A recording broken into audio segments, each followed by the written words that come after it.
Thellohet tragjedia e Vlorës, shkon në 3 numri viktimave, 40 vjeçari nuk i mbijeton plagëve. Një aksident tragjik rrugor ka tronditur mbrëmjen e së dielës zonën e Drashovicës në aksin Vlorë-Kot, ku duke lënë pas 3 viktima dhe duke rikthyer në vëmendje rrezikshmërinë e këtij segmenti rrugor.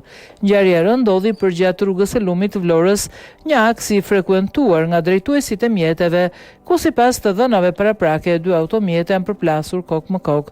Përplasja ka qenë e fuqishme duke shkaktuar dëmtime të rënda në të 2 automjete, të cilat u shkatëruan plotësisht në pjesën ballore. Si pasojë goditjes së 2 mjeteve, Adi Alusha i rreth 30 vjeç dhe Sad Brahima i rreth 40 vjeç kanë humbur jetën në vendngjarje. Sipas burimeve, përplasja ka qenë fatale dhe nuk ka lënë mundësi reagimi për drejtuesit e mjeteve.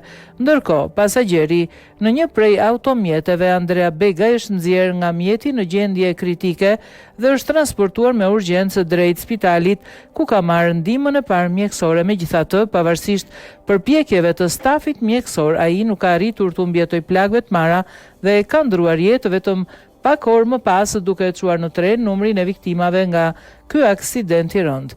Menjëherë pas aksidentit në vendngjarje kanë mbërritur forcat e policisë, shërbimet zjarfikse dhe ambulancat, të cilat kanë punuar për nxjerrjen e personave nga automjetet dhe për dhënien e ndihmës së parë.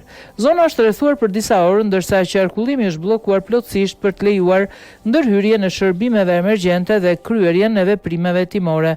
Grupi hetimor ka nisur menjëherë punën për të zbardhur dinamikën e plotë të aksidentit. Paraprakisht dyshohet se përplasja kok më kok mund të ketë ardhur si pasojë e shpejtësisë së lartë, një parakalimi të gabuar apo humbjes së kontrollit të njërit prej mjeteve, por këto mbeten për të konfirmuar nga hetimet zyrtare.